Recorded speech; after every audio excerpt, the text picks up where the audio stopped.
Welcome to the Terrible Podcast with your hosts from SteelersDepot.com, where you can find all your latest and greatest Steelers news. It's Dave Bryan and Alex Kozora, always lit, talking Steelers. And now, here's Dave and Alex.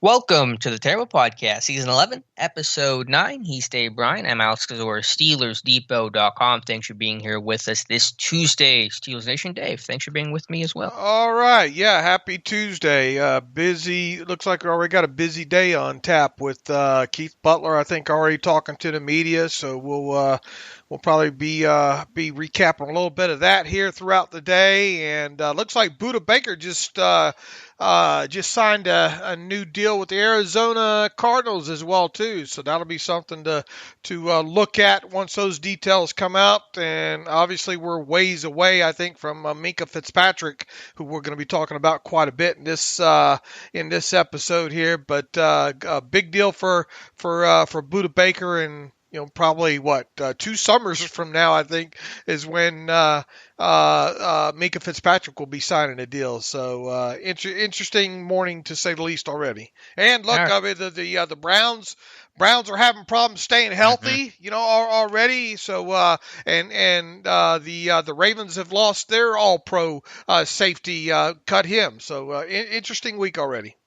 It has been. We'll go from Budda's big deal to the Steelers' small deal. They've made one roster move since we last talked, Dave. They've signed tight end Kyle Markway from South Carolina and have waived injured tight end Dax Raymond, who was signed shortly before camp began. Raymond suffered an ankle injury, I think, early in the padded practices, and so he's reverted to IR. So that is your roster move, and you did a quick contextualization of Markway. What did you find out about him? Yeah, not all that impressive from a receiving standpoint, from an average, when you look at it from an average depth of target, which I usually like to do with these guys. I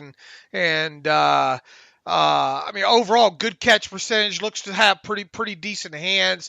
Not all that impressive of a route runner, especially deep down the field kind of guy. More than anything, if you look back at his tape at South Carolina there, what was a run blocker? And it was utilized a little bit more in his final year at South Carolina in the passing game, but not a lot there from that aspect. You'd have to think by looking at his tape, the Steelers brought him in because they're probably impressed with his blocking more than anything else.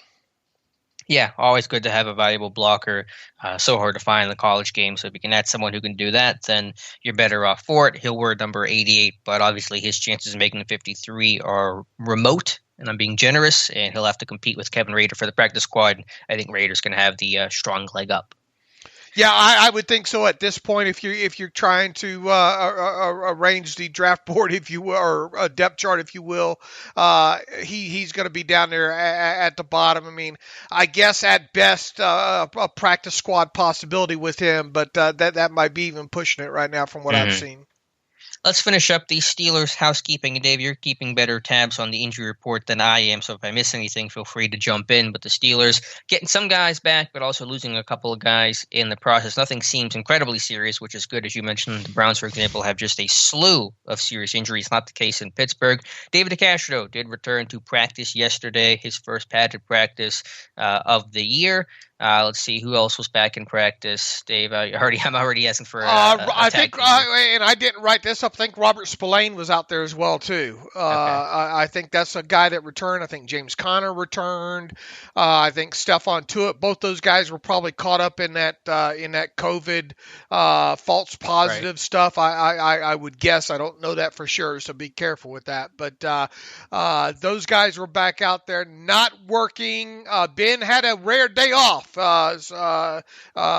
With him. Basically, I didn't see him really do anything, at least in the warm-up session there with him. So it looks like they just gave him a day to rest that arm there. Juju had the day off as well. David DeCastro, as you mentioned, was back to work. Marquise Pouncey appears to be away from the team still. Dealing with the death of his grandmother back in Florida, best I can tell from Instagram there. Chris Chris Wormley not back out there, has a shoulder dealing with. Wendell Smallwood dealing with a shoulder. Chukwuma Okorafor did not work. Has a groin issue. That's Mike Tomlin described that day to day. That's going to be interesting to watch that moving forward. I would speculate. I love speculating about groins. I would speculate that we're probably not going to see him today. So hopefully I'm wrong on that. Hopefully it really is minor and day to day. I tell you what though, he don't want to leave that door cracked too far open for a guy like Zach Banner. Evidently that I think throughout this thing it's been apparent and not surprising that Okorafor has been the guy that they're, I guess, basically letting lose the job would probably be the best way to describe that. But look, I think Tomlin said both these guys are both young talents, and the competition is going to probably go on throughout the remainder of these next 3 weeks here. So we'll see if Okorafor can get back.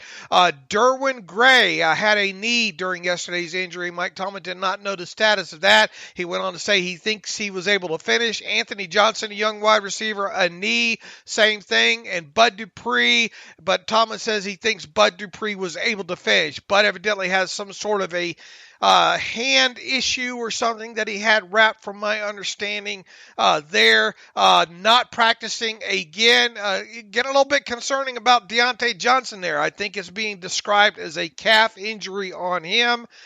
You don't want a second-year wide receiver like that missing too much time, so hopefully he can get back in with the group here soon. Safety Terrell Edmonds, not really overly sure what's going on with him, but he missed another session. And Kevin Dotson with that knee injury still not in pads. That's probably not overly surprising there. So I think that's we probably missed a name or two along in there, but that's probably got the bulk of it. It still doesn't seem like anything serious at this point with any of these guys. Look, if you had a guy at the bottom end of the roster with a serious injury, that such a move would probably happen pretty quickly there. And I guess the only other thing, Cam Canaday was out there doing something yesterday, so that was good to see, coming off of a knee injury that he apparently had suffered Saturday night.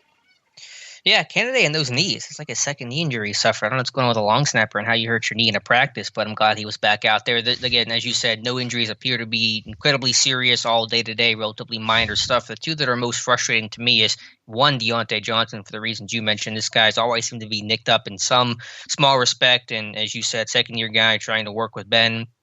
Caught 7 passes from Ben last year, combined training camp, preseason, regular season. This is such an important time with no preseason to build that rapport with him. So with the fact that he's not available again is a bit frustrating, and I can say that because he's blocked me and he can't get mad at me because he already is.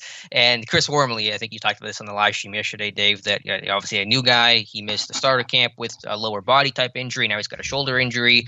New system, new scheme. Get no preseason games to miss this time. These valuable practice reps is frustrating, and a guy that this might be the only year you have him. So you want to get him out there sooner than later, counting on him as key defensive end depth. He's not available early, and that's going to be a bit frustrating. New defensive end, who dis? Yeah, for real. $2 million you're going to have in him this year. That's not cheap. Especially when it comes to this team this year and looking at their cap situation here. So, you'd like to see him out there in a defense too that, let's face it, with all these guys returning and all, I'd imagine it's pretty tough to crack this nut. Get on board with the moving train, if you will, with the communication and all the calls. And, this is a guy that you probably signed to be a primary backup to Cam Hayward and Stephon Tuitt, a guy that you're counting on giving him some breathers, and if you can't get a guy like him up to speed, you got Tyson Alualu and Isaiah Buggs that would probably have to man more of that. So, hopefully this shoulder injury doesn't keep him sidelined too much longer. But so far, a little bit of a disappointment there, I think, with Wormley. It is. I'm beginning to think this is a covert op run by the Ravens to get intel. So check Chris Wormley for a wire. Comes to Pittsburgh. Oh, I'm hurt. I just can't play.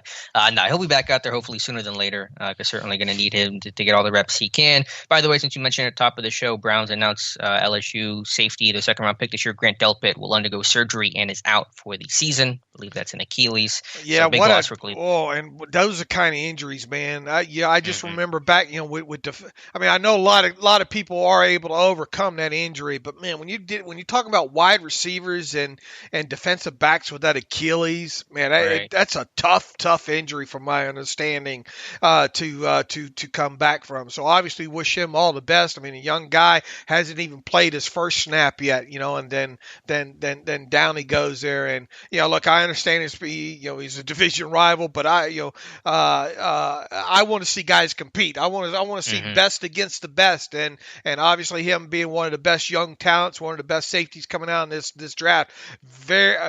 Look, that Browns team's getting snake bit almost by the day right now. Yeah, injuries have hit the Bengals and the Browns pretty hard to start the year. Hopefully the Steelers do not fall into that camp. Let's transition back to the Pittsburgh Steelers, talk about what's been happening at camp the last few days. It seems like the rookies are impressing under especially difficult circumstances. Chase Claypool and Alex Highsmith earned praise from Mike Tomlin yesterday, saying, quote, they look like that they belong. Eric Ebron was talking up Claypool for some of the red zone plays that they're making. So, not necessarily the most surprising thing, Claypool dominating a red zone in a practice setting. I mean, it's kind of his wheelhouse, but still really good news to hear nonetheless. Yeah, and we're now in talking about the blurb section of the podcast. Because obviously you're not out there, and we'll take whatever information we can get from all these various sources and those that are there, but I can't caution enough to caution our listeners of what they read and what we talk about here. We don't have eyes on it, so we are, victims of kind of what is out there and trying to go off of that. And when you're talking about something that you don't see, it makes it tough. So going off of what Mike Tomlin has said and what little bit is out there, it does look as though, or seem as though, that Chase Claypool is having a nice camp to date, really, overall. I mean, it seems like a day doesn't go by talking about him making some sort of acrobatic catch, and Mike Tomlin did a great job of saying a lot when not saying a lot. Just his specialty. Yeah, kind of his specialty there. And yesterday talked about he made multiple plays that he wasn't really remembering the play that was trying to be described by him by a person in the media that he talks about. He made multiple plays. So that kind of lets you know that it's not just one highlight that we're talking about here. And really, I think if you go through these photos and try to match up cite photos with kind of what you're hearing, it's not that hard to do. And the one in particular in the end zone, look, I broke down every pass attempt last couple of seasons that Claypool had at Notre Dame. It sounds like every other catch he made more than 20 yards down the field. That kind of that combated, adjust the body, take the ball away from the defensive back, if you will, kind of catch there. He is following, I guess, kind of what we have foresaw or foreseen might be the initial work with him, and that's the kind of the red zone stuff. Now, does that mean he can't see the field early on, part of a 3 wide receiver or 4 wide receiver grouping? Absolutely not. But I think what we have learned so far or hearing so far is kind of a testament of kind of what we were maybe envisioning for him out of the chute, and that being red zone stuff. So anything more that he gets out of the chute, hey, good for him. But I think we are pretty comfortable in saying now that that's how he'll be used outside of special teams, at least initially offensively.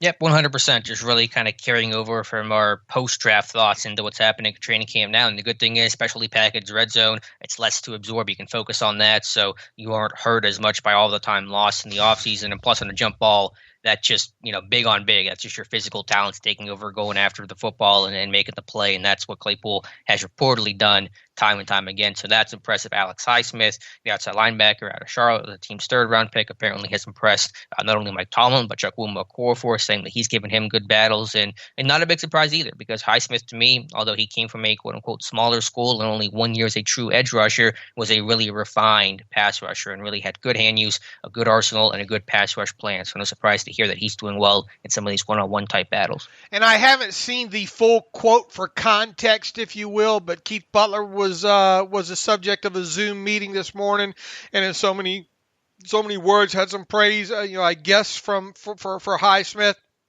and saying that they anticipate getting him on the field to some degree this year. So one of the best defenses in the NFL that's obviously season. Good news when it comes to him.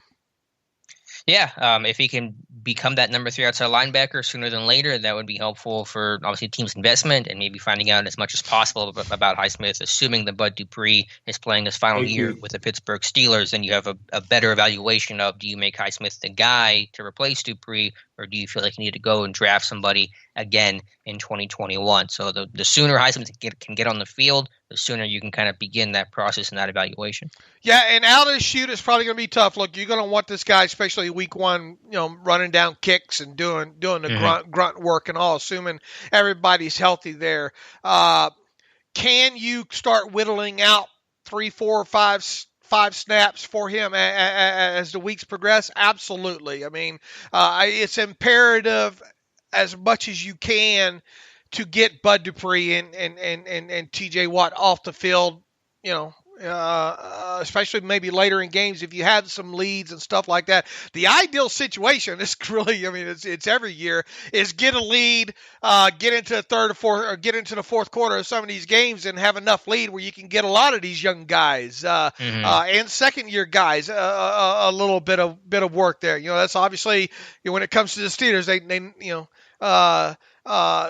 never make it easy on us, it seems, especially late in games there. But that would be an ideal situation to get him some work there. So, look, year in, year out, when it comes out of the mouths of coaches and players, we hear all this positive stuff. We start forming this speculation that maybe rookie X will see the field more than what anticipated, and then we get into week 5 and we're a little bit disappointed on that, So right. I don't know. And look, obviously with this offseason being truncated and some of the things we've talked about really since the draft and the pandemic there, the fallout and how it's most likely to affect the younger players, the rookies, more than anything there.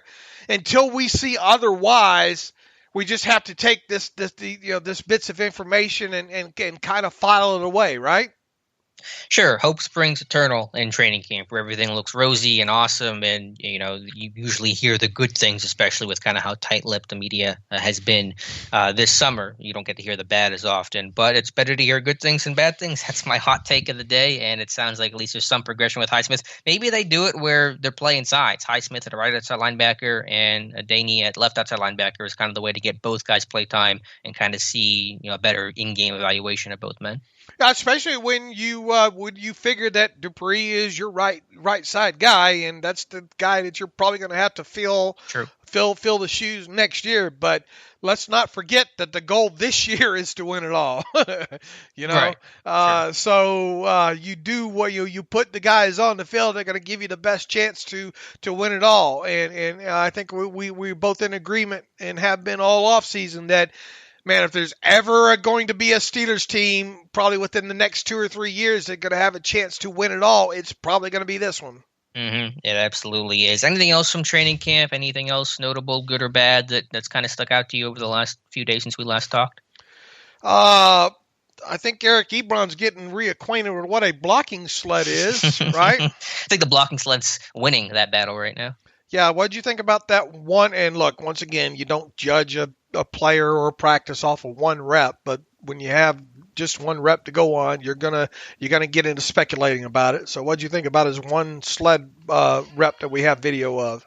think he was eating that block. He's got to get his head out of that one, get his head up a little bit. Yeah, it's kind of become a media infatuation with Mike Tomlin being in the blocking sleds, even though he's done that every single year, so it's really not anything new. But it is always interesting to watch the rookies and the new faces hit the blocking sled, because most of those guys struggle at the start, and then by the end of camp they get a little bit better, and definitely by the next year, talking about rookies, and Zach Gentry, for example, I'm sure looks night and day from where he was last year compared to this year. But yeah, Ebron said that he didn't hit the sled in Indy. Last time he hit a blocking sled was in Detroit, and he thought after college that blocking sled would go away, but not the case in Pittsburgh. So I think he's finding out how physical the Steelers practices, because normally I think most media say that Pittsburgh has among those physical practices in football. And he's been talking too, especially in his media session just the last couple of days here. I hope they run a lot of two tight end sets. I'm paraphrasing here, but I don't know why he's hoping for that, because that's probably going to mean him occasionally being lined up on a base D end or an outside linebacker type, if you will. That's not something with his history that he probably wants to look forward to. And look, I'm not going to go dive. My concerns when it comes to the two tight ends and the Steelers this year. I'm not concerned about the passing game out of it. I'm more concerned about, are you able to run out of it? I would think that a guy like Vance McDonald would be more of your strong side guy in two tight end situations, and maybe Eric Ebron's just a guy that you're hoping to push to wash out down inside on whatever side he's on, or that you're hoping is crawling out to second level to maybe to get on a little bit smaller linebacker or safety, if you will. So, man, they sure have done a good job of talking this up. But once again, I think we're both in agreement here that 20% of the total offensive snaps is probably the number that we're looking at when we're talking about two tight ends. I think the biggest difference that we might see maybe is less of the tackle eligible as part of the two tight end groupings, and more of the actual two tight end groupings there. And obviously Ebron brings a lot to this offense in the form of passing game and being able to move them around and in and out of a slot and all. But I'm going to be holding my breath, Alex, every time that they're in two tight ends and Eric Ebron has his hand in the dirt. Yeah, it'll be interesting. I think they can get creative with him, minimize some of his weaknesses. I mean, obviously, if you treat this guy like Heath Miller, then you're just misusing him. So I think you'll see some two tight end sets. It's not brand new. I don't know why people, some of the national media, local media, are acting like, wow, this newfangled 12 personnel. We never heard of it before. But being able to use it a little differently, a little creatively, of getting Ebron to stand up. Like I said on the last show, I think that if you go 12 personnel, you keep a defense in their base defense. So now they're either to cover Ebron, they're either displacing a linebacker, or they're rotating down a safety. If you're taking safety down, create single high coverage, limits their coverage opportunities. If you get a linebacker, you get usually a plus matchup. So, about 200, 250 snaps probably in 12 personnel. Be creative with it. Minimize Ebron's weaknesses. If you do that, I think it'll be successful. What I'm doing, if I'm a defensive coordinator and they want to come out heavy, look like that, I stay heavy. I want to see them impose their will on me with them collapsed two tight end sets, and then obviously, you would hope that the Steelers would look at that and try to do something and try to utilize the tight ends more, and maybe take advantage of a heavier guy in coverage on either McDonald or Ebron or both, type of situation there. But it's just one of the many things that we hear a lot about. It's like the two running backs, about that mythical two running backs in the same backfield creature we've pony backfield. We've been hearing about for the last two off seasons. Look, we're obviously going to see two tight end sets, but it's one of the things we'll be tracking the success rates and charting and talking quite a bit, analyzing as the season goes on there. So that stuck out. Look, I like Eric Ebron, but I really think he's got a lot to prove here in this first season with the Steelers. And I still feel, I don't know how you feel, I think people are a little bit too bullish on him as far as potential numbers this year. There's just, how you going to have your two tight ends on the field? How you going to run a lot of 3 and 4 wide receiver sets? How you going to get Claypool on the field? How you going to get your fullback on? There's so many things that people can't wait to see that there's just the math doesn't add up, at least not on my end here. Yeah, but hey, these are all good problems to have. Good to have options for this offense, because they sorely lacked options last year. Speaking of blurbs, one other practice note this came from yesterday practice, again, just one day in a vacuum. All the cautionary tales were throwing out here, but Paxton Lynch reportedly struggled. Let me go ahead and read off the blurb from Steeler.com's Bob Labriola on Paxton Lynch, saying, quote, Paxton Lynch didn't really have the best of days when it comes to his accuracy. He overthrew McLeod by about 20 yards without a single defender around him, which did not please Randy Fichtner or Tomlin. Later, Lynch didn't even look at a streaking Ryan Switzer down the seam during 11-on-11. And there were some other media reports that seemed to indicate the same, that Lynch had struggled. Again, just one day. We don't know if that's a pattern or something new, but obviously he's in a pretty fierce battle for that number 3 quarterback spot with Duck, and Monday's practice is not going to help him. Fierce battle for number 3 spot. Yeah, I'm playing this one up a little bit. Outside of my 53-man prediction and wanting that to be correct, I'm not really overly worried here. Hey, we saw the number 3 quarterback last year. Yeah, but if we get to that point again, we got a lot more. We got a lot more worries, Well, that would be the worry, yeah. But and so many worries. And look, it is one blurb. We talked, I think, last week on the podcast, talking about, we haven't really heard anything about Mason, good or bad. And it seemed like right after that we heard some bad. And now I think if you read the blurbs out there, read the blurbs. Boy, it feels like we're so 15 years, like we've gone back to 2001 training camp or something like that. And how's Kent Graham doing? Yeah, it's absolutely. People expect us to. People ask us, well, what do we think about X player based on this? I mean, it's really hard for us to do our job based on what little comes out. We're just, we just know over the years after working off of little blurbs, and then not being anywhere close to it once it gets in season, and getting excited about this player and that player. But Mason supposedly had a little bit better practice yesterday. I would take it. Would Ben out? That's kind of my takeaway from it.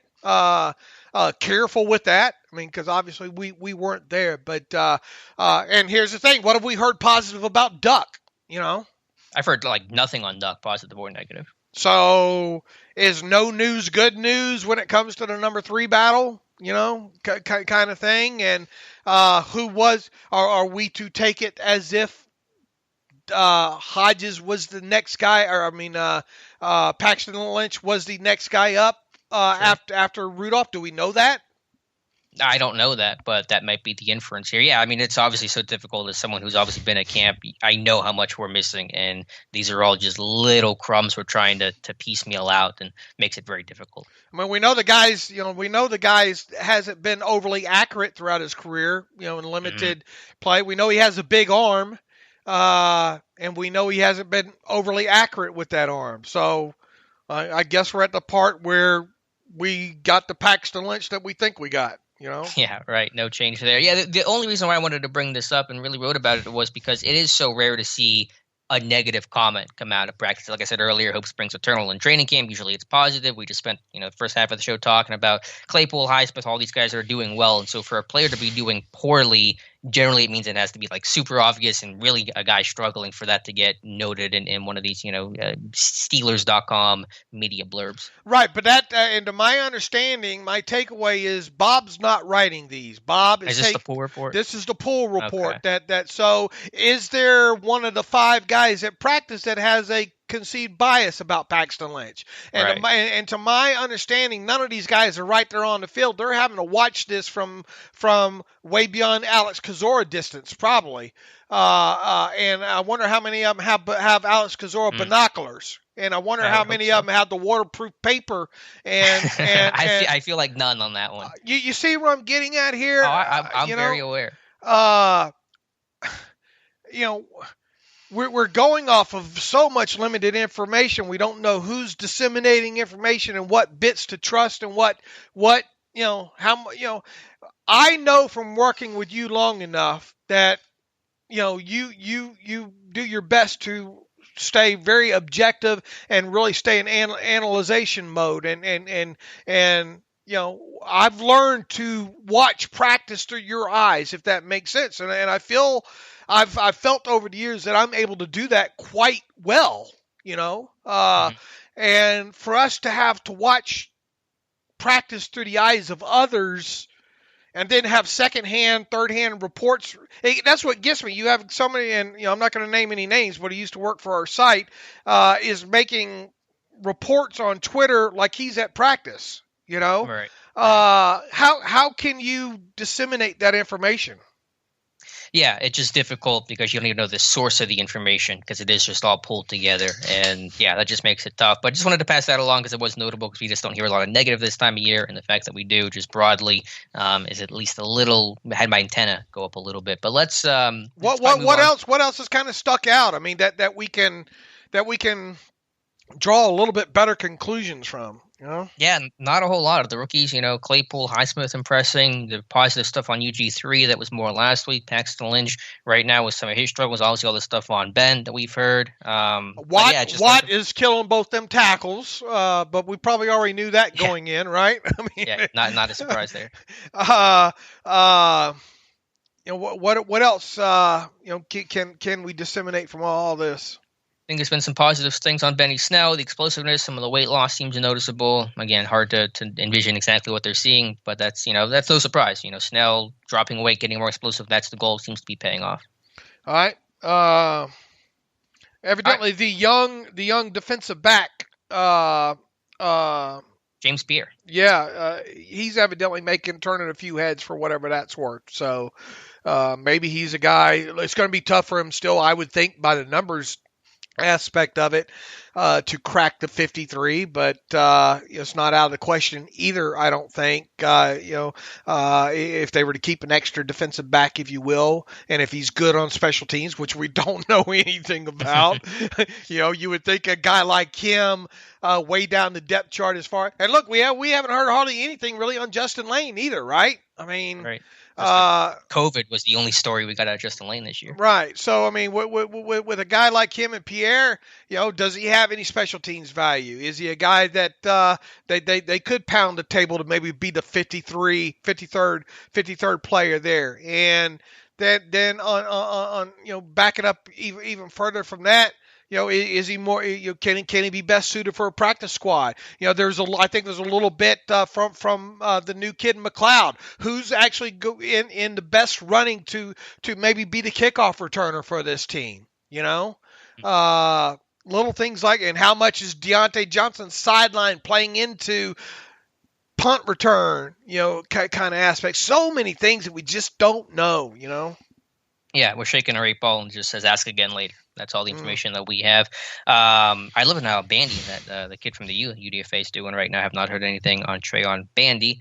Anyway, that's true. That's another one that kind of physical guy that you thought at worst would probably be a practice squad guy, but we really haven't heard anything about him. Yeah, a slot corner with your top 2 slot corners, Hilton, Sutton, being free agents after this year. Bandy might be a really relevant name next year. Anyway, speaking of people will never take your practice reports for granted, I don't think, moving forward anymore, I don't think. Yeah, maybe that is one silver lining to it. But I appreciate all the people commenting, saying we missed your reports this year. It does mean a lot to me, so thank you for everybody who has. And I hate to get on my soapbox here, but I mean, it's just, it's so hard for us to do our job properly, Mm-hmm. Yeah, it has been a frustrating year. Hopefully, Art Rooney committed to going back out to St. Vincent next year. We'll talk about Rooney's comments in a moment. I do want to talk about other young defensive backs who apparently have impressed, or at least got on the radar a little bit. Tom Bradley saying that he's been impressed by the job third-year safety Marcus Allen has done. He says, quote, and for one thing, he's playing a lot faster this year. You can tell he really understands the system. He's very versatile. We can do a lot of different things with him in our package. And so I think this camp, Marcus has really come on strong during this camp. And really no time to spare, no time to waste for Marcus Allen. This is his third year, make or break it for him. He's in a battle with Antoine Brooks Jr., the 6th-round pick, for that presumed 5th safety spot. And Allen seems to be doing okay and trying to claim that role. And with us not getting much information on Brooks Jr., what does that lead you to believe right now at this point?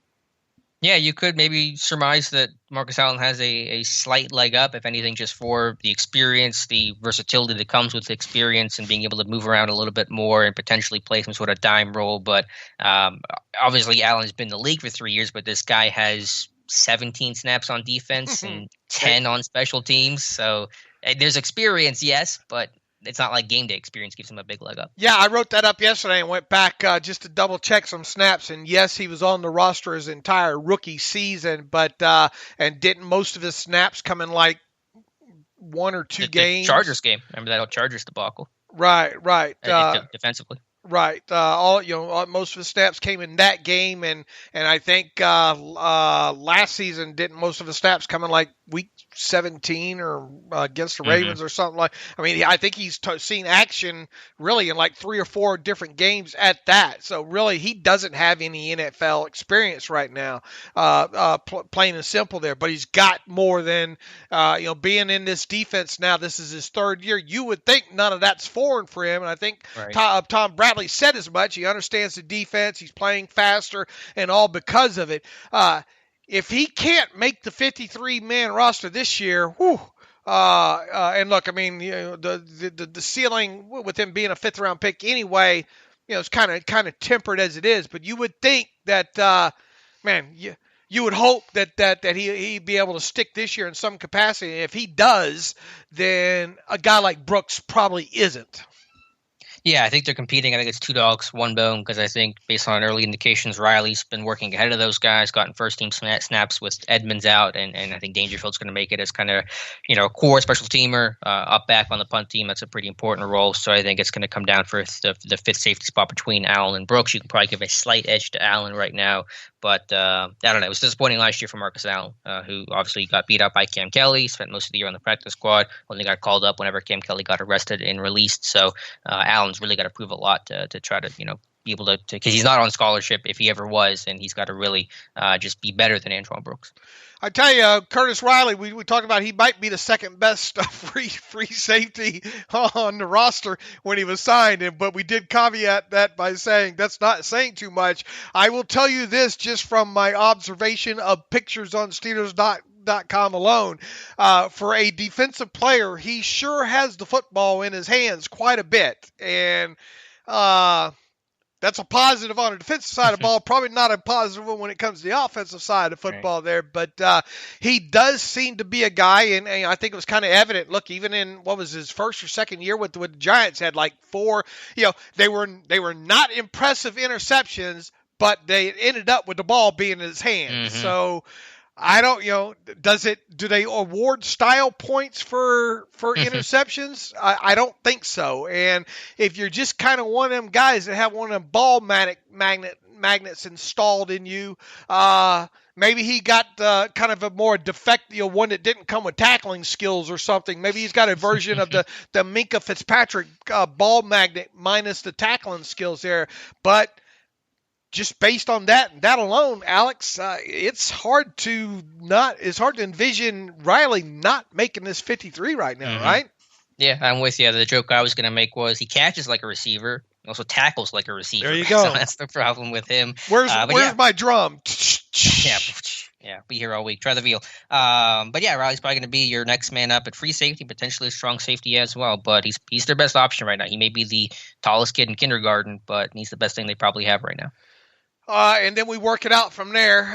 Dangerfield, we're not getting anything on Dangerfield out of camp, and that's probably that's probably a positive. I think the one thing that I saw yesterday was Minka Fitzpatrick just basically saying danger's danger, Right. Yeah, his camps are all the same. He flies around. He's Dangerfield. And you got to know, if you're a guy like Danny Smith, that is a guy that you're probably, regardless, banging the table for just because of the special teams aspect.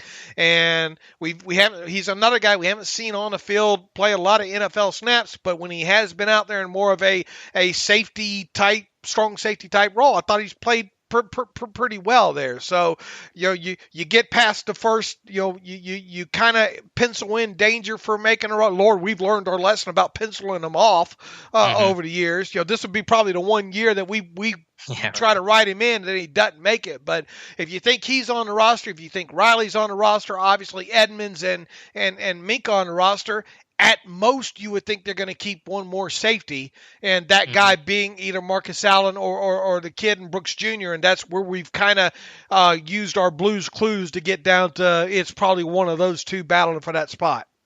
Yeah, Dangerfield, special teams, core guy, like I said, up back on punt team, specialty safety that gets used in 3 safety sets, goal line work. He kind of sees some work there. Has played free safety before, not a strong suit, but he has done it. I mentioned the keeping 10 defensive backs total, 5 corners, Hayden, Nelson, Hilton, Sutton, and Lane, and then 5 safeties, the 4 you mentioned, and then 1 of Allen or Brooks. That's my fairly confident guess of how the initial roster is going to shake out. Let's move quickly, real quick while it's on our mind. We're talking about safety. They had quite a who's on first yesterday. That reference is way over your head, isn't it? A little Abba. Was it Abba and Costello? Abbott. I'm getting Dancing Queen. Hey, Abbott. Okay. You got to go back and watch. Have you ever watched that old bit? The original Who's on First? I'm aware of how it goes. I don't know if I've actually ever seen it, but I understand what the dude's name is who, and right, what that's the whole part of the joke. Yeah, that, you as a baseball fan, you would really enjoy that. Go back and Google that or YouTube that one on up. That's your homework there. And obviously, they were in their prime way before I was even born. But it was just one of those pop culture things that you know a lot about. But anyway, it did seem to be a little bit of a who's on first. Kind of roundabout talk, if you will, when talking to Minkah, Tom Bradley, and Mike Tomlin about the age-old what's going to happen with Minkah. That should be a game show, right? Where in the world is Minka? Yeah, where in the world is, and I really hope it becomes where in the world is Minka Fitzpatrick. But we have talked pretty much. You and I speculating that, okay, he was tied to the post a lot last year. Surely they're going to do a little something different this year where they move him around, especially in one deep situations, because of the way quarterbacks kind of caught on to him last year and avoided him there. Minkah doesn't sound like, and it's not surprising, Minkah doesn't sound too thrilled about having to do much different than he did last year. I really didn't like. I got turned off kind of by his attitude during. I'm not going to use the word that I shared with Alex last night via DM about Minkah's interview there. I mean, I like the kid and all like that. I just thought he was a, during that interview there. But anyway, he doesn't sound too thrilled about doing much different than what he did last year. Tom Bradley, which I don't know about you. I don't really take much stock into what Tom Bradley says. Dave is roasting people.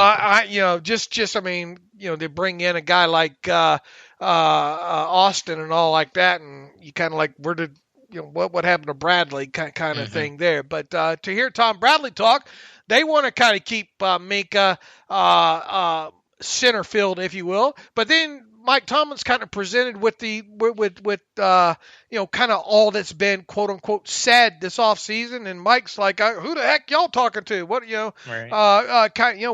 his flexibility and all, and Mike's to hear Mike talk in so many words, they will be moving around, but I'm not going to tell you what's going on because I don't want to tip my hand. So where in the world is Minka Fitzpatrick, Alex? Yeah, obviously, I think Bradley was answering it more from just a broader, of course, like Minka Fitzpatrick's going to play free safety, but they want to move him around more because, and Minka expressed that in the offseason at least, because he wasn't targeted. He was targeted twice over the final 8 weeks, according to our charting last season, so quarterbacks were able to throw away from him. So the fact that he's in his second year with the team, he's going in through the whole process, he's not getting on the moving train like Mike Tomlin described yesterday. You can do more with him. You can expand the scheme a little bit more and find more ways to get him involved and rotate him down. So hopefully there's a much more obvious element of that. But of course, Minka Fitzpatrick's going to be your primary free safety because it's what he does best, and there is no really other free safety that has that kind of ability that he has. So unless Alex is at practice or somebody's able to report that, which they can't, about how much kind of rotation's going on, they got to get a player to talk about it. What's your take on all this? Are we going to see him move around more? Is it going to be one of those things we're just going to go week by week and start saying, okay, well, yeah, he did rotate. They're doing a better job of disguising. That's one of the main things. We've talked about this several times over the years about the Ravens, especially what they do in that secondary, their ability to rotate and disguise. They're free and they're strong safety there. If you're not able to do that, I don't care how good a player, unless you do have an Ed Reed back there, You've got to be able to rotate these guys around. And no offense to Minkah, he's a great ball player, and a great center fielder, but he's not Ed Reed just yet. So. Mm-hmm.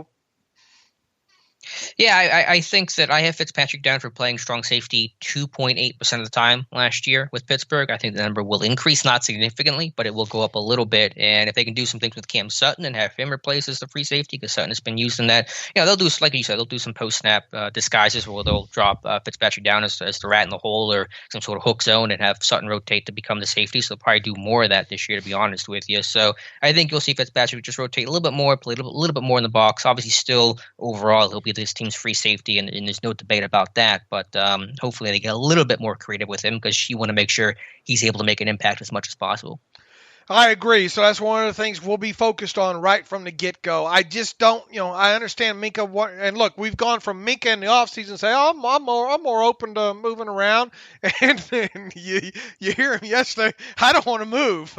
And he says, why not? He says, well, in so many words, I like being all Pro Bowl, And then he talked about how, his – what makes him, in so many words, what makes him a great free safety and this, that, and the other there. Look, we get it. He's a great addition. The Steelers haven't had a guy like this in their secondary, obviously, since Troy Polamalu, but Troy did move around a lot more, and the Steelers did interchange their safeties a lot more when it was Polamalu and Clark back there, more so than obviously him being new, him being crash course last year, all that was perfectly understandable. But we did see from like week 9 or 10 or whenever it was. Now he did drop an interception in there that he got on himself yesterday during the interview. So there was a little bit of a humbleness in there in that interview. So it wasn't all bad there. But what was it like week 11 on that no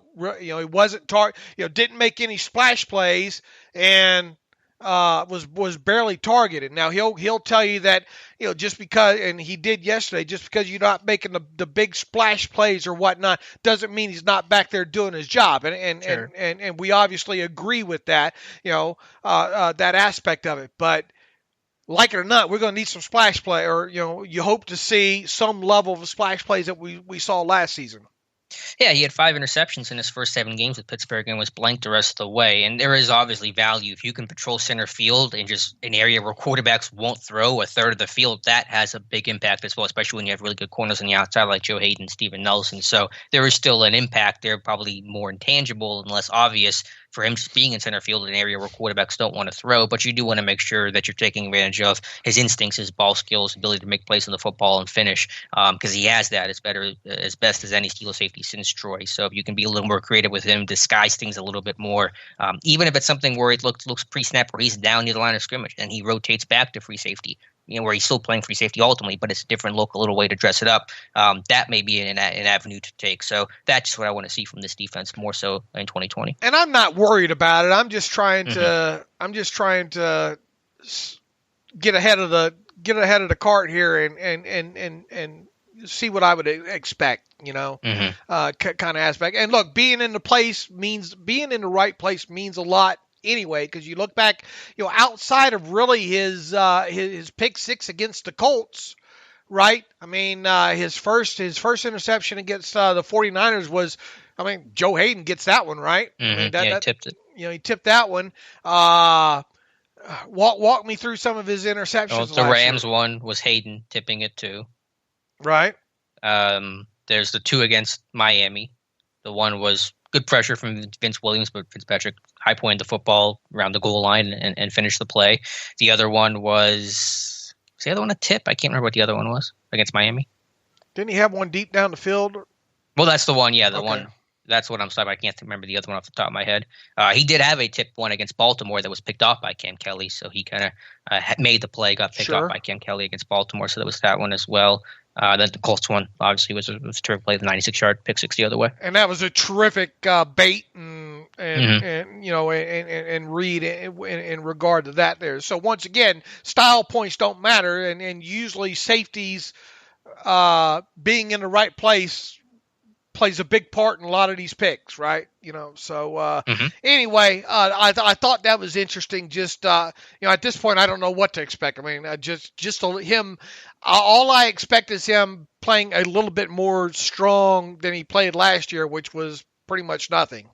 Right. But bottom line is we expect him to play well. I expect this whole secondary to play well, no matter how they want to try to scheme and make it look. So that's ultimately all that matters. Anything else from Minkah you want to touch on, or we can move on to another one of the interviews his team has had? No, we can move on from what he had said and kind of real quickly touch on something else that Tom Bradley said, and I think really Keith Butler addressed today. And you've been all over this obviously since last season. Cam Sutton's going to have a significant role in this defense if everybody stays healthy. Yeah, he'll be the dime defender, which is what he was last season. So I think some people saying it's acting like this is new. It's not. He was weirdly replacing Mike Hilton for a time last season. The team finally got smart and put both Hilton and Sutton on the field. But yeah, Sutton will be the dime defender, and I think they're going to run dime more this year. Last year they did it about 16%. I think that number will be closer to the near 30% they ran in 2018. I agree, and you have been on that really all off season. So that's not new. Not new. Yeah, not news to me.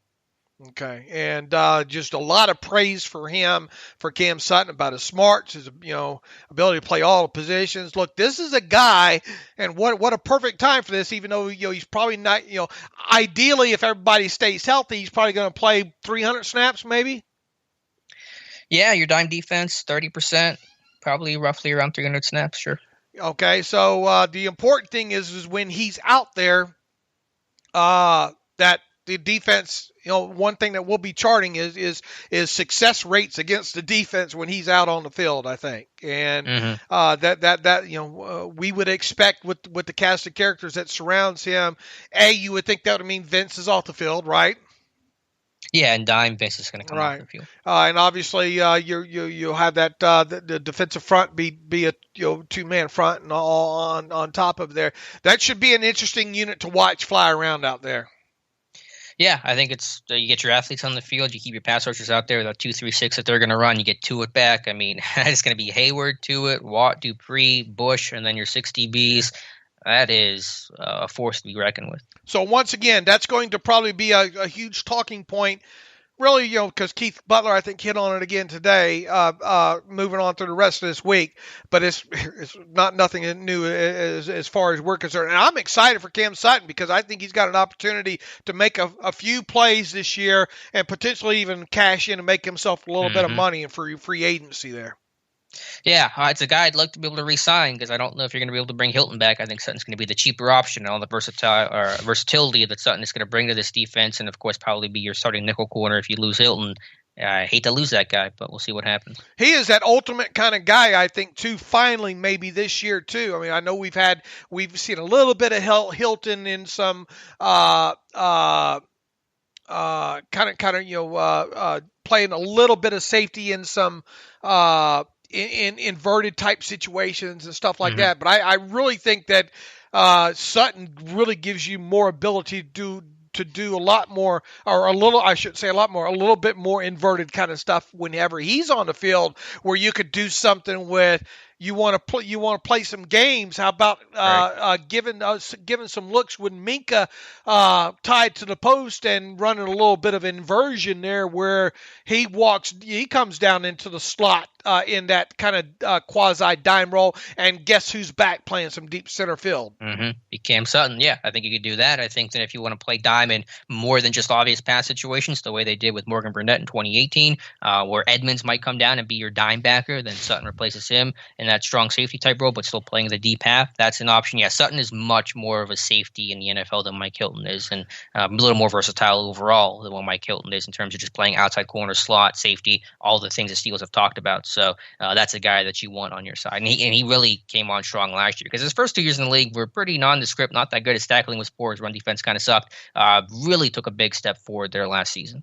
If there's one guy, one aspect of this defense to get excited about, to me, I really think it's him, and it's not so much because it's a new aspect, as we said. He logged 200 something snaps, and mainly in that dime last year. It's just the fact that now you got Minkah there a whole full season. All these parts and pieces of that defense now should be. One other thing real quick that stuck out to me with Minkah and his talk yesterday was the fact that he says the communication now, it's a lot of nonverbal now. They just look at each other now. He said in so many words. So that and the other aspects is, look, we don't. The only time we're going to get beat is when we beat ourselves now. When we make the mistake. And I did like that aspect coming out of his mouth too. So, everything, the exciting part about this defense to me is the further inclusion of a guy like Sutton, and obviously with Minkah being in there, another year experience in there, and all the different little bit of fun and confusion that they could create against some of these younger quarterbacks that they're going to play because of that. Continuity is huge. It's huge for this defense, and it exists definitely in the secondary where it's a whole returning group. And yeah, I think you attack Daniel Jones week 1, Drew Lock week 2. It's a great way to start things off for this veteran secondary, this cohesive secondary. And the last thing on Cam Sutton is he might be the smartest guy in this entire team. Like, his football IQ is off the charts. So that was evident. Even going back to the Senior Bowl, I remember covering him in Mobile. He was playing safety for one of the first times. Did a good job there. The Steelers love this guy's football IQ. Remember the story about him blowing them away in the meeting, and he was able to talk about the responsibility for not only himself but every single guy on the defense. Like, this guy is the Einstein of this defense, maybe this entire team, and so that is really valuable and why he's so versatile. Exactly. All right, Dave, I do want to go back to an interview from Saturday night at the Saturday night practice that unfortunately we did not get to learn a whole lot from, but we did get to hear from President Art Rooney II, and he was asked about Cam Hayward from Bob Pompiani, and it was kind of a roundabout question. Hayward was kind of thrown in there in the scope of the salary cap and the future for this team, and I think Bob gave Rooney the out, and he took it by not really answering the question about Hayward's future with Pittsburgh. Yeah, I wish Bob would have picked up his hand and held it to the fire a little bit. It was a good question. It was a good question. I did like the question, and it's one that you would have expected maybe to draw the desire. I understand the way Bob just didn't want to come right out and say it. But what I wish, the roundabout way that he left it open, asking Art Rooney, look, the salary caps, and I'd imagine this is a difficult thing, and we know that you want to, keep Cam Hayward. Hint, hint, hint. Comment on this, if you will. And Art Rooney just didn't want to take the bait there. And the only thing that I wish, other than that, is that the follow up. I wish Bob would have said, well, what's going on with Cam Hayward there? We just didn't get that. And if there's any reason to kind of come out, disappointed and maybe have a little bit less optimism in regard to Hayward and his situation the rest of this offseason and a possible extension, it's because the way I tell you, this will be a one that we go back and circle the interview if for some reason Hayward's not extended here. But I was disappointed. Yeah. Yeah, Rooney just didn't address it, just talked about the cap situation as a whole. He just says, quote, "It's an unusual year and the planning for salary cap has been difficult, just like everything else about this year. So we're doing the best. We're trying to make the best decisions we can make. The good news is I think we'll have our team pretty much intact going into this season, and we'll just have to deal with next season. And then, putting Hayward aside for a moment, we know that they're going to lose, and we talked about this many times before, Dave, they're going to lose a lot of key players this time next year. Yeah, this is going to be a lot different looking team a year from now. And I know you're probably a lot more optimistic maybe about them maybe keeping some of these kind of middle range soon to be unrestricted free agents. I know you're a little bit more optimistic about the chances of Juju, or you're a lot more optimistic about them keeping Juju than I am. I hope they keep Juju. I'd like to see them keep Juju. I just don't see the economics of that actually working out there. And I'm going to be really disappointed, and I think a lot of people should be as well too, if something doesn't happen with Cam Hayward here in what is now a little less than 3 weeks away. But there's still, as we've stated, there's still plenty of time. There's just really been no sign. There's other than our optimism and thinking, and really that optimism's just more along the lines of how can you not do it? And are you kidding me that they'd really take a chance of having to maybe use the franchise tag on Cameron Hayward next offseason? And that's the other thing. If they don't, what's your optimism going to be about them potentially keeping Juju if they don't get Hayward signed this offseason? Have to, there's only one tag, when it comes to that. Yeah. So interesting. Look, they have a little less than 20 or 21 days to get it done. That's still a lot of time here. But if you want one reason to be less optimistic about Hayward not getting done, is because Art Rooney's response the other night. Right. I try not to put a lot of stock into it, but it would have been nice to hear Rooney say, yeah, we want Cam Hayward back. We love Cam Hayward. I know that they feel that way, but it would just be nice to hear it this time. You give myself a little bit of comfort. Boy, what did you think about that Game Pass sit down with Cam? Oh, it's awesome. I wrote about it a little bit for this morning. I'll keep kind of going through it. I'm going to go back, watch it again, and take some notes on it. I mean, I love getting to hear about trench play and all the intricacies of the game. And Cam Hayward does a great job of being able to break that down in a really clear, concise type of way. And just the way Tomlin uses him as a leader on the sideline, Mm-hmm. Yeah, I have a tweet about that, just, him being that kind of conduit of, obviously the coach is going to talk to players sometimes, but sometimes it's best to have that message relayed from the players, from the leaders, where it can kind of resonate sometimes a little bit more. And Hayward's been a leader for this team, and they just do not want to lose it. They got to get a deal done with Cam Hayward. They got to get it done, right? I mean, there's so many different reasons of why you need to get him done, Yeah. Yep. I'm with you. I still think it's going to happen, and we'll find out, like you said, about 3 weeks. And the deadline spur action. So I know we have not heard much movement right now, but things can change pretty quickly. Sure. Dave, also, Art Rooney talked about the status of fans. We've not really heard anything super official, though I think that Missy Matthews make a reference yesterday that there weren't not going to be fans for the home opener. I thought she said something like that, and I don't think it's been officially said by the team unless I missed it. Yeah, I must have missed reading into that part of what she said, but I'll take your word for it. But anyway, Art Rooney basically implied as much, saying that he is, quote, they haven't given up entirely on having fans this season, which certainly does not make it sound good for fans at the start of the year. And very, very unlikely there'll be fans to begin the year, maybe some point later in the season. And I was trying to think, when was the first game the Steelers might have fans in the stands? And I was coming up with Baltimore, maybe the Tennessee game October 4th, but probably not on that. Maybe Baltimore week 7, but then the Ravens yesterday announced they will not have fans for the initial portion of the 2020 season. I don't know exactly how far the initial portion extends into it. So it could be over the first 8 weeks of the season before they even have a chance to have fans in some capacity in a Steelers game they're playing home or away. I bet they have fans in Heinz Field sooner than what you think. And other stadiums around the league as well too, because there's going to be a push to get get fans in these seats from these owners. So, do you think there's fans for the week 2 opener versus Denver? Probably not from where we sit right now, but probably not too long after that.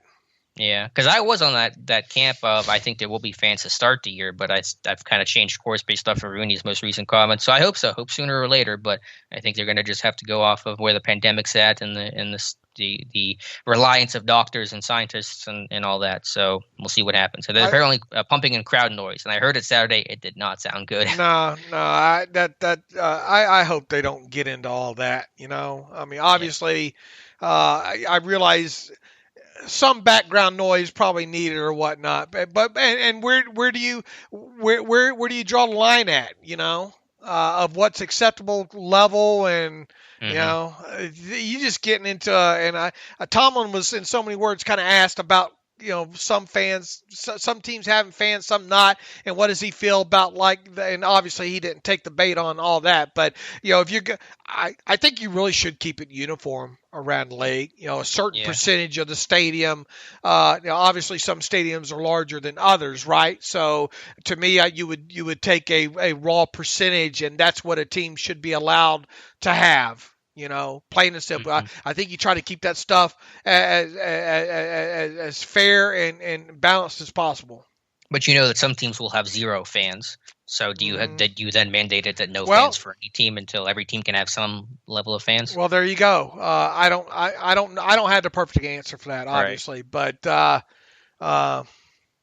Thomas said he didn't care, and no surprise. But I think it was Sean McDermott of the Bills complaining about that potential competitive advantage for other teams. But we'll see. We'll keep you posted. Dave, let's talk about Tyson Alualu, or Alualu. I'll get it right eventually. He had an interview with the media the other day just talking about the difference of playing at nose tackle. Really didn't gain a lot of weight, which I think we actually had a discussion on Tuesday's show that I didn't think he would have to really add much weight just to get used to the adjustment of playing at nose tackle. So everything's a little bit faster. The closer you get to the interior, things kind of speed up a little bit. That's my main takeaway from the whole thing, was him talking about having to just be a little bit faster inside there. And look, it's something we've talked about quite a bit there, and wondering who would be the guy. And I think now it's pretty evident that he's going to be the guy. He also expects to maybe, spell some guys on, spell Hayward and Tuitt in sub-package situations at times, or maybe even some base sometimes, because he even said, look, there's sometimes where Dan McCullers can come in and play the nose, and maybe Alualu kicks outside sometimes. So I think he's going to be all over the place. Obviously, more so as a base Okie nose tackle, more than anything there. But I don't think we learned too much from what he had to say. Right? Sounds like a guy who expects to start at nose tackle, though. I know that Carl Dunbar kind of left that door seem a little open, but Alualu's saying that, well, when Dan comes in, he can take over my spot. So that's kind of the way I inferred it. Right.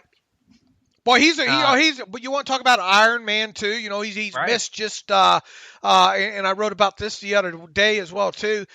He has missed just one game in his entire NFL career going back to 2010 due to injury. Now, in total, he's missed 3 games, but 2 of those games he was a healthy scratch kind of later in his career in Jacksonville. And really, the only game that he's missed was a week 2 game, I think. Was it last year against it was against the Chiefs, wasn't it, in a couple years ago? 2018. I think because of a shoulder issue that he had, but he bounced back the next week from that. So he's missed just 1 game due to injury since 2010. And I had to, you know me, I got to go dig deeper into some of this stuff here. Since 2010, only 1 active NFL player around the league that's currently on the contract has played in more games, regular season games, than Tyson Alualu, and that's in Ndamukong Suh, who was drafted, obviously, that same year in 2010. A couple picks before Alualu was at pick 10th overall that year. Only Ndamukong Suh is the only player still under contract, defensive player, who has played in more games than Alualu. So that speaks, and he talked about his availability and, so many words, being lucky, I think, along the way as well too there. But you can't have enough of those guys, I don't think there. And we've talked several times, really wasn't all that up on his, it really didn't stick out a couple years ago, his play, but I thought last year, and we've talked about this several times, he really stuck out on tape. It top to bottom, just from a complete list, although he didn't play as much, let's say last year as he did early in his career as Jacksonville, obviously, but really it was a season, I think that it might have been his best season, top to bottom, last season. I think so. His best season in Pittsburgh. Yeah, the professionalism he shows, the durability he shows, the effort and hustle. In that film session that Kim Hayward had with NFL Game Pass, he talked about the need to run to the ball. If you play in Pittsburgh, you better run to the ball. And Alualu definitely runs hard to the football. His finish, trying to punch the football out. Just love the mentality and attitude he plays with, and the versatility he's going to be able to show this year. Really key depth, and probably starting nose tackle in 2020. Absolutely. So we hope that ends up going well for him. And if it does, maybe you get another. Maybe you can. Maybe he's a guy that you can sign for close to the minimum, to come back next year. And it might be a little bit wishful thinking at his age, but he's showing really no signs of slowing down. If you keep a guy like him on minimum snap count, you're not paying him a lot of money. Once again, his NFL career being extended really, I think, depends a lot on how he plays this year at nose tackle. Yeah, but I think he'll do a good job because he's a very good technician and has excellent play strength. So looking forward to that. Other interviews, Dave, anyone else that talked to the media? I know they've had a flurry of Zoom calls lately that's kind of stuck out to you. Anyone in particular? Yeah, and props to them for that. I mean, they're definitely keeping us busy. What did you think about what Chukwuma Okorafor had to say? Yeah, the big thing for me was him talking about keeping his hands tighter, and that was something I noted in my training camp recap last year, that his punch was poor, he didn't create enough power. Hopefully the combination of cleaning up his technique and that shoulder surgery he had to fix whatever ailment was bugging him will hopefully let him play with tighter hands and play with more power and a better punch. So that's the big thing for him. And then obviously, hopefully right now that groin injury is not lingering because he needs those reps, those opportunities. Yeah, he talked about, too, how that shoulder kind of bothered him, too, that he's now over that. Any other kind of takeaways from what Chooks had to say? No, nothing too crazy. I just wish I was there to see him right now. I wish I could see that battle between Okorafor and Banner. And as you said at the top of the show, it sounds like Okorafor was being given first team reps over Banner to start. But if he's going to miss a week or so with that groin, Banner gets an opportunity. I mean, that may close that battle up a little bit. All right, James Washington also spoke yesterday. I think one of the main takeaways is he was asked about things he wanted to work on in his game this offseason. He said, first off, I would just say my stance and start, coming off the ball quicker, getting into the route quicker, being available for the quarterback early on in your route if you need to be. He goes on to say, and then just sharpening up skills in the playbook and just studying that and making sure that I know what I'm doing all times at every position. He obviously has dropped a little bit of, working out there on the farm or whatnot, dropped a little bit. Hey, look, if there's anybody that, and it's probably going to be tough for him to beat last year's stats, really, with Claypool, and if you have all this receiving core healthy to remain, like we're hoping is going to happen there, it's probably at worst you'd like to see him maybe equal last year's stats. Yeah, if he could match it and still have that quality play, assuming that Claypool is the reason why Washington numbers don't ascend, then yeah, I think you could live with that. But yeah, I'm excited for him. I thought he took big steps last year, but Ike Hillier did talk about working off a press a little bit better, and so I love that answer Washington gave about talking about his stance and his start and his overall release, because there's that vertical threat really for any receiver, but certainly a vertical threat. You need to have a good release to stack quarterbacks to get on top and win the route downfield. And yeah, he talked about his weight's now around 207, 208 pounds after being in the 213, 215 range at the combine.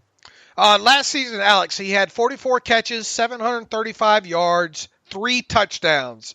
Does he top any of those 3 numbers? 44, 735, 3. Say he tops touchdowns. Gets 4. But that's the only one you're going to take the over on? Yeah, I think maybe he just gets a couple more deep ball opportunities, because there were some chances last year to make some plays downfield, and just bad quarterback play didn't work. So I think it's an extra touchdown in there. What will it have meant if he tops the reception and yardage numbers? Probably somebody's injured, right? A little bit of that, and just that Claypool just became a really specialty type of guy, and Washington was playing so well they just didn't want to take him off the field. So I wouldn't be mad if he topped those numbers, but I do think Claypool will cut into those snaps enough. Juju, of course, being healthy and available, 2 receiver sets. Juju's going to be the Z receiver. That's Washington's spot, so that may curtail those numbers just a little bit. I agree. If I'm with you on what you just said. I'm going to take the under on receptions, under on the yards, and the over on the TDs. You'd like to see maybe couple of big play touchdowns, if you will, maybe 4 or 5 touchdowns this year. 44 receptions for 735 yards might be tough. Look, 3 catches a game is 48 receptions, right? That's going to be tough, I think. Yeah. I'm more focused on the yards per catch. I want that number to be, what was it last year, like 16.7. If he can be 16 plus again and 4 touchdowns and 30-something receptions, then that's a good year for him. Yeah, if he can get that number around 18 or 19, closer to what his college number is, that probably means a couple of home runs in there. Right. So that's the number I'm really honing in on for Washington this season. All right, anything else from James Washington stick out to you? I think that was everything. I talked about being lighter. Talked about Ben coming back and how he looks good, but everyone's saying that at this point. So excited for him. I think Washington is flying under the radar right now. We're talking so much about Deontay in year 2 and Juju, of course, big year for him, and Claypool and the hype around him. But don't forget about James Washington because he quietly had a good year in a miserable offensive setting last season. Mason Rudolph also talked. Anything come out of what he had to say? He's a confident kid. Yeah, he needs it. That confidence was not shaken last year. He said that, what did he say? That he's not did not have the season he wanted last year, which I'm glad I was sitting down for that one. And he was talking about pushing Ben. I don't know how he's pushing Ben, but he's still confident, and you're going to need that. And again, have not heard pieces about him in training camp this year, some good, some bad, but at least he was able to take advantage of Ben being out yesterday and Rudolph getting first-team reps because obviously you don't have a preseason at all for him to get reps this year. So the fact that he can get some work with starters is only going to help him. Somebody had to make those throws to the nice catches that Claypool had in practice yesterday. Who was it? I'm assuming it was Mason Rudolph. I don't know that for sure. Do we know for sure it was I don't think Rudolph? We know for sure. Okay, but I'm sure 1 or 2 of them probably came his way. Yeah, Rudolph said, quote, "When I look back at last year, I didn't run our offense at the level to meet the Pittsburgh Steelers standard." Thank you, Mason. Wasn't sure about that. Yeah, but I mean, look, I think you have a built-in bias against him, to be honest with you. But no, I mean, obviously he's saying the obvious. I understand that. You go back to that Cleveland game and look at the snap counts in that Cleveland game. Guys like Johnny Holton, and I mean, as we mentioned a few times, if Johnny Holton makes a couple of those catches in that game, at least 2 of them that I thought Johnny Holton should have had. How does that change that complete complexion of that game? And does it change the complete complexion of that game? And look, that no doubt the hubcap, he went over the railroad tracks and the hubcaps came off in that game. And the bad thing about it is he did not recover. It's okay to have that game against Cleveland, and it was a train wreck. Without a doubt, I think to me, one of the most disappointing aspects about Mason Rudolph's season last year was the fact that he did not rebound. And look, I mean, you get conked up over the head and you're called a racist. I mean, he had a lot going on there. That was a heck of a jump over the railroad tracks, if you will, in that game against Cleveland. But I thought the most discouraging aspect was him not rebounding the following week against the Bengals. And he got himself in a situation early in that second half where they had no choice but to pull him. And if Duck doesn't come in and give you whatever it was that you want to call that he gave them, then maybe he's back in the saddle that following week. But because they won and rallied behind Duck, and because they continued to winning, they couldn't go back to Mason at that point until they actually did in the Jets game, which I thought he kind of rebounded nice then he gets injured again there. But I think one of the most alarming aspects about what happened to Mason in 2019 wasn't what happened in the Browns game. It was that he was not able to rebound. That next game was just really shell-shocked against a very, very below average Bengals team, a guy that he really should have tore a new one with that following week. Yeah, it was just a tough year. I try not to be biased about it. I just think he was bad last season, and the offense was bad, and it was a tough situation for a lot of reasons, and Rudolph didn't help the cause at all, and I understand that.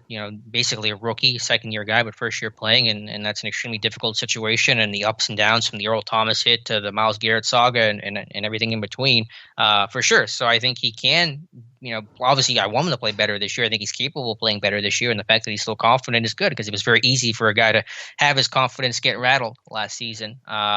He was bad last season. He's admitting it, and I think that's all there really is to talk about that. And I thought they held his hand way too much. I didn't like the old, we don't want the quarterback to lose the game, Look, I understand you got a great defense and all like that, but I really thought they got those guys in situations where they just didn't want them to risk. Bruce Arians like say no risk it, no biscuit. They you could tell it was tampered. Those guys were more than anything told, okay, you can do this, but don't.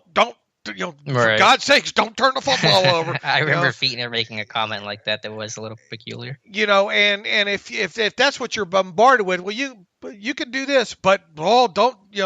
I don't think they were set up to succeed as much as they. And I'm talking not just Mason. I'm talking about Duck as well too. I just didn't like how that all was handled there. Don't lose the game.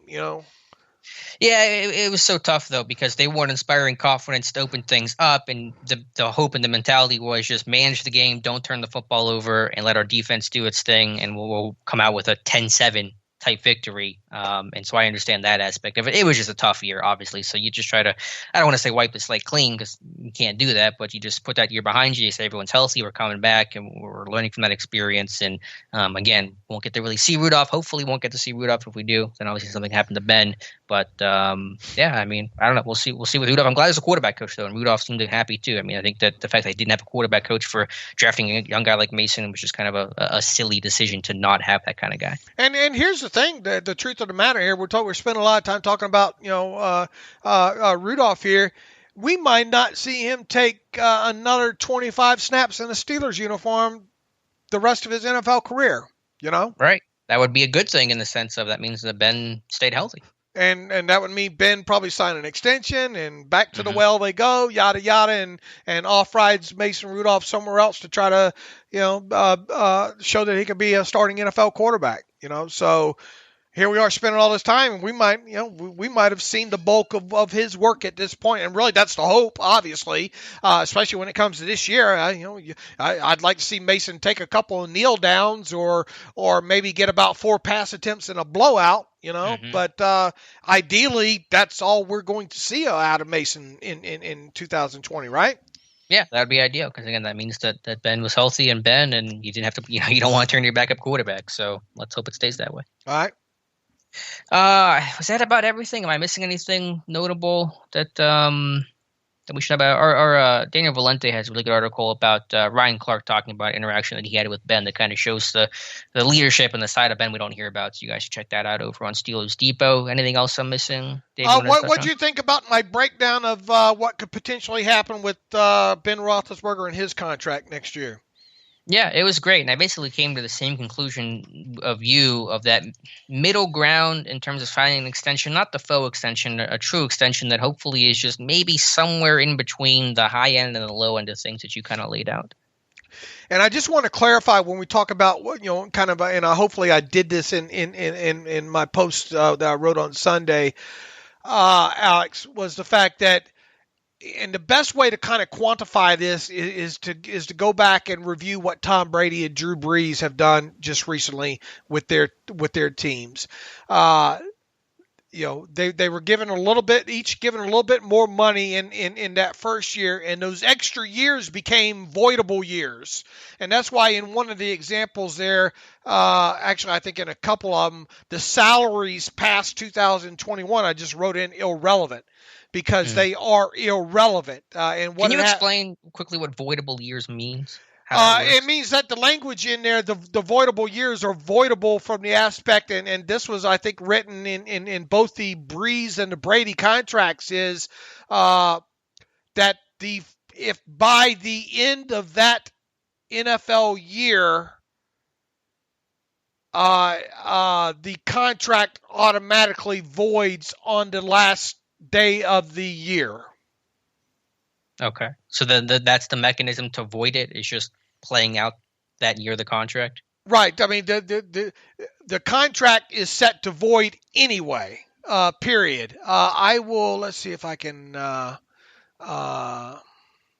because I've always struggled conceptually with what that. I understand kind of how it works. I've always kind of struggled with how that's kind of allowed, and B, just how that actually works and the mechanism to void those upcoming years. Here's what Joel Corey wrote about it back when talking about Breeze. When Brady did it. In essence, Brady's contract is scheduled to void next March 8th, and this was written on August 7th, 2019. Okay. And this is what actually ended up transpiring, right?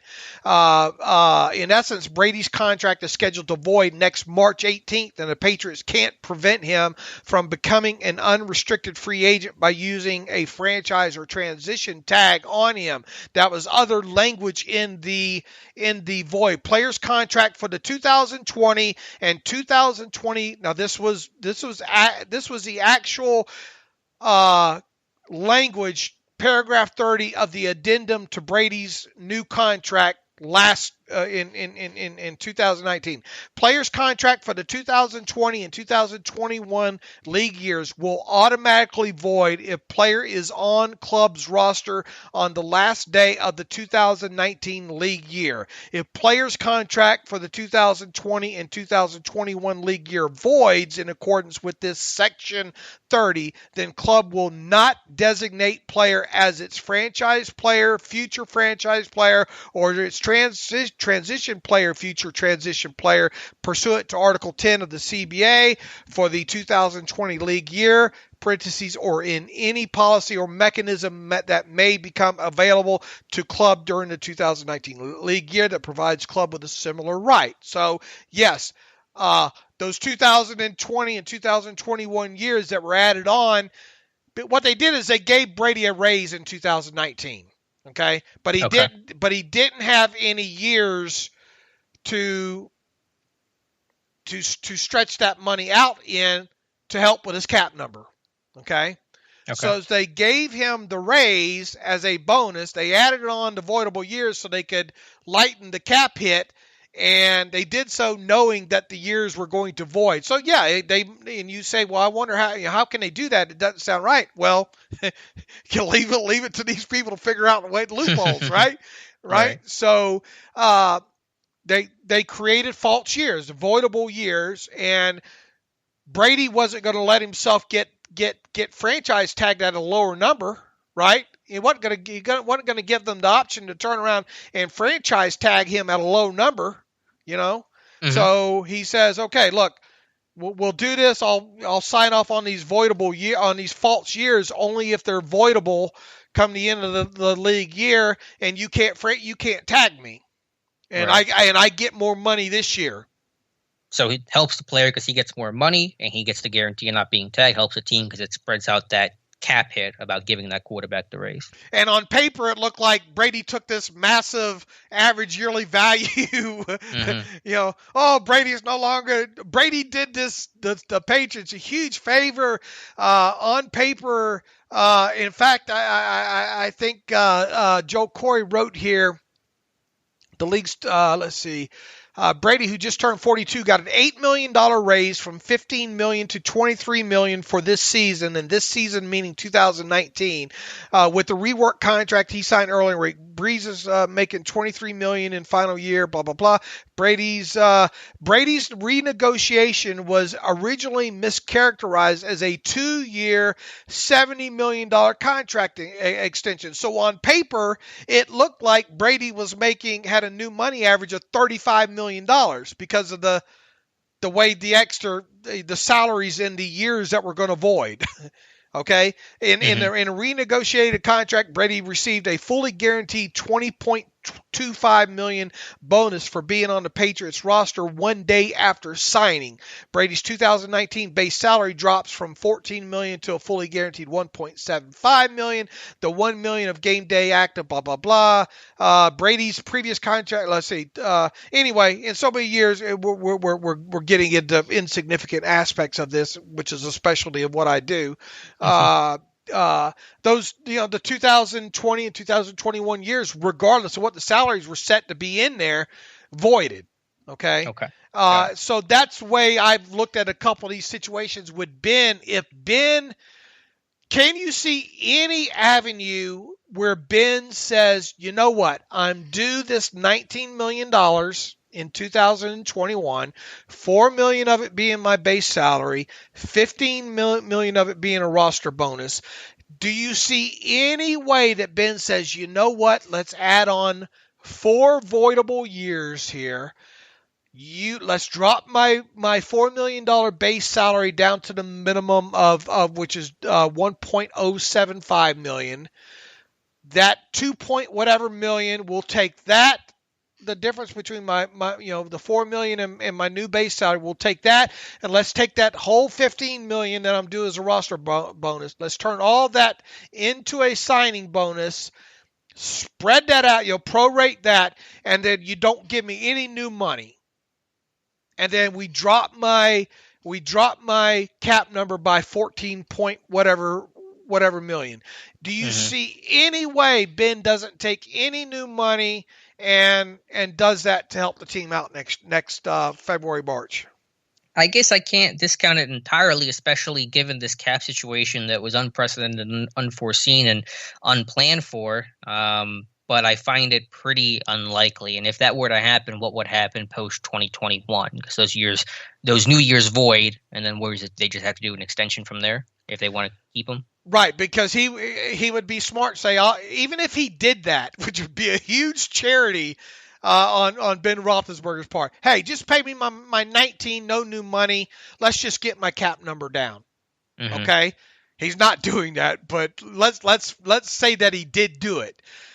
He's not going to give you the charity aspect of being able to franchise tag him at a low number the following year. So, in other words, there's going to be the void. His contract would void after the 2021 season. The Steelers, and here's the other aspect of it. If you do that in those years void, all that bonus proration accelerates. Okay, so you're creating $14 million dead money charge with Ben in 2022 on top of his contract voiding. Okay. All right. So there's what I'm getting at is you will read that the maximum they can drop his cap hit and still pay him his $19 million that he's due in 2021. The max his cap hit can drop is the 14 point whatever million. But that's only if Ben Roethlisberger goes full charity here. The only other way to drop it even lower than that would be to cut him, where you save $19 million, him retire, where you save $19 million, or him to go to the team and say, you know what? Keep your $15 million roster bonus. Keep all but $1.075 million of my base salary. Go, just keep it. Just keep it. What a guy. And then his cap hit drops like 15 something million. Yeah, I think we both would agree that's not happening. So what are the other alternatives other than those things? All of them include him getting new money in 2021 as part of a traditional extension. So, and that goes back to one of the things that I was asking you. What do you think ultimately happens? What's maybe best case scenario? I think best case scenario is Ben says, look, give me a middle of the range new money average of around $30 million. Let's tack on that $60 million onto the $19 million you owe me. So a 2-year extension, a 3-year deal that totals out at $79 million, and his cap number drops, I don't know, anywhere between let's say $8 million, right around in there. That's what I was looking at. Of the a la carte menu that you've offered us here, Dave, I was looking at the best case scenario, and I think one of the more realistic scenarios is that middle market extension where Ben obviously still gets paid fairly appropriately, but you do clear $6 to $8 million in cap space. So not the whole $14 million, but not $1 or $2 million either. And if you can do $6 to $8 million, I mean that, and some other moves in conjunction with that to clear up cap space, then maybe you have a little bit of wiggle room heading into the offseason. And ideally, I laid out the ideal best situation for the Steelers in that post, and that is the Steelers win it all in this season, 2020. Ben looks great, has a great year, comeback player of the year. He signs a 2-year extension that makes him the second highest paid quarterback in the league behind the false numbers that Patrick Mahomes has out there. And his cap number drops almost $5 million in 2021. Yeah, I think if you can get at least 5, maybe a little bit more than that, ideally would be great. So what do you think is the most likely scenario on the menu that is it the middle of the market extension? I mean, what you basically just said is basically the middle of the market extension. Somewhere between him getting a new money average between 30 and 36 million. And his cap number dropping anywhere between $4 to $8 million in 2021. And as you pointed out, then in 2022, you could restructure that contract again and free up additional space. Ideally, his deal would have a second-year roster bonus in it once again, like his last deal, where you turn around and you turn that into a signing bonus to free a little bit of cap money for the 2022 season, and then you get yourself in a situation where he's got a high cap number again in his final 2023 season, but because the TV money, blah, blah, blah, we're not talking about coronavirus anymore, and the cap has escalated to help offset the increase of that high cap number. Right, and Kevin Colbert's retired and saying, "Not my problem." Next guy's got to deal with that. Yeah, but I wanted, there's so much misinformation rolling around out there that I wanted to get out in front of, and I don't know how far people are probably going to be misinformed on this, but I don't see how I could explain that any better than I did in that post and on this podcast right now, what's likely to happen with him. Yeah, no, you did a great job with it. I think just laying out literally every single scenario and then kind of saying what's the most likely from that is the best way. And I think the tables really help too, to kind of have the contract laid out year by year, just to kind of give the little graphical way to represent, because obviously these numbers can get wonky and kind of get bogged down. So people don't get caught up in the talk that the Steelers can clear $14 million. They can clear $14 million of Ben's cap number in next March and April, but that's only if Ben goes full charity, and going full charity, as we said, is probably going to end up with voidable years, and essentially the team saying that 2021, and really Ben too for that matter, 2021 would be Ben's final year in Pittsburgh.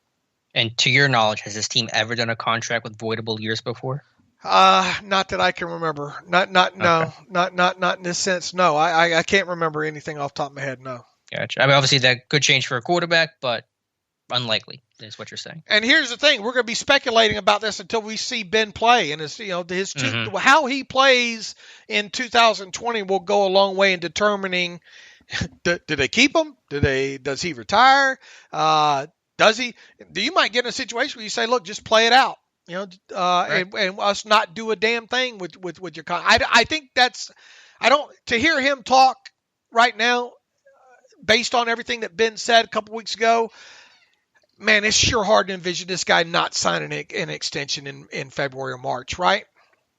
Yeah, my sense is that he will, but as you said, to see how he plays this year, and Ben may just want to take it year by year again. We weren't too far removed from that whole year by year mentality, and he might want to say, well, just not ready to make that commitment right now, because if I sign an extension, that's a commitment I want to fulfill, because he wants to fulfill this contract, and I may not want to guarantee an extra 2-3 years when I'm definitely playing in my 40s at this point. So who knows? It takes two to tango, so we'll see. Okay, sorry to bore people with numbers there, but that's what I do best.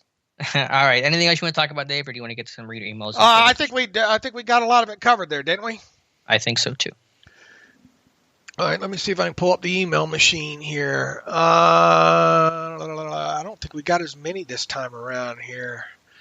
Austin Hackett, hi, about Earl Thomas. Hey guys, Austin out of Denver. Thanks for always taking my question. First, I wondered if you could clarify, Dave, why the Ravens are potentially able to get out of the Earl Thomas guarantee, citing contract detrimental to the team, but when the Steelers were moving on from AB, they weren't able to do that as well. I understand AB was traded rather than cut, but I don't remember ever hearing that that would been a possibility had they cut him rather than trading him. Is it something specific in Thomas' contract that was different from Brown's, or were specific actions AB took were not considered detrimental? Okay, first on the aspect of that, Austin, None of AB's money that they were dealing with was fully guaranteed portions of a salary where they would have been reclaimable.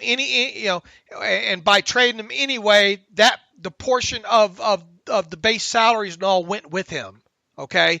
Where the dead money came in with Antonio Brown, and it would have been no different, had he, whatever law issues or whatever, nothing contract detrimental of the team was going to change the fact of past proration bonus money coming due. And that's all that happened when it comes. There was nothing, I guess, long story short, there was nothing to go after in terms of AB conduct detrimental of the team that would allow them to do anything. Now, they could have, I guess, maybe pressed the issue and got some bonus proration of games that he didn't play, but that would have been hard to go after there because and plus they traded him and all that way too. Now, when Earl Thomas in his situation there, $10 million of his base salary for this season was fully guaranteed, and that was avoidable by aspects such as conduct detrimental of the team. So that's where they're going to have the argument of we don't owe him that money, but because his actions voided those guarantees. Does that make sense, Alex? Yeah, I got you now. Yeah, I just I said this on the live stream yesterday. A cautionary tale for the fans that want to sign every big name free agent. I know Thomas is more exception than the rule, but you got to see how the pieces all fit, and obviously they did not fit well in Baltimore. With non-quarterbacks, the only thing the Steelers usually guarantee in contracts, fully guarantee, is just the signing bonus anyway, okay? So, and the fact that, like I said, I guess they could have, but it would have been, and the likelihood of them probably winning to try to recoup some of that stuff is just astronomically low chances, Yeah, just trade A. They wanted to trade AB, just get rid of him, not deal with it anymore, and they won that trade. Right. The aspect with Earl Thomas that you need to focus on was a portion of the salary he was scheduled to earn in 2020 was $10 million of it was fully guaranteed. Mm-hmm. And I think that was scheduled to be his whole base salary in 2020. So that's where that's where the grievance and all is going to come in at. That we're probably going to be waiting on hearing, and also there's going to be offsets involved too. That whatever team signs Earl Thomas, whatever he's scheduled to make in 2020 will be deducted from that $10 million. Blah, blah, blah. So that, there's going to be a grievance here. But that's the difference between Earl Thomas and AB. His second part of the question, just wonder what your thoughts on the Ravens defense looks like now. To me, they've got 3 game-changing players in Campbell, Humphrey, and Peters. But outside that, I'm not sure I'd take any of their starters on the Steelers defense. Also curious if you guys might try and get an AFC North beat writers on the show between now and start of the season. Always love getting their insights and how the respective teams offseason has gone for more nuance than you ever get nationally. Absolutely. Also, we're going to try in the next 3 weeks to get some of these other beat writers of the AFC North teams on before the season starts. And I'm with you. Look, I'm a huge Patrick Queen fan, as I said on a live stream last night with Alex there. But man, this guy is Devin Bush. Going up what Devin Bush had to go against last year with even less offseason time. I think with Earl Thomas, there's no way to look at the absence of Earl Thomas as anything more than that defense going backwards this year. I think their defense is probably going to be overrated. Going into the season, you just don't lose guys like that and rebound and expect a rookie linebacker to make things work perfectly there. Alex?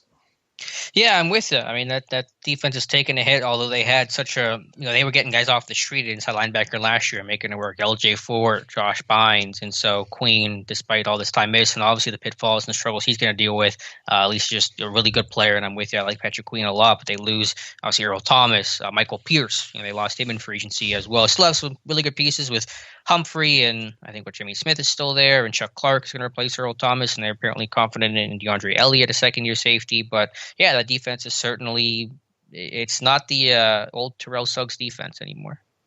I don't think we've got anything new as far as email goes, and my email's kind of acting up here anyway. So we're an hour and about 45 minutes into this thing. Probably a good time to kind of call it so we can get to getting our work done on this Tuesday here. So anything else to add as we get out of here, Alex? No, I think that's everything. We will be back on Friday to tell you everything that's happened in between. All right. In the meantime, you can follow me on Twitter at Steelers Depot. Follow Alex on Twitter at Alex_Kozora. Follow the show at Terrible Podcast. Email the show, theterriblepodcast@gmail.com. If you like what we do and want to donate to the cause, go to SteelersDepot.com, hit the donate button, upright navigational bar. Also, if you like an ad-free version of SteelersDepot.com, hit the ad-free button, upright navigational bar for $25 for 1 calendar year.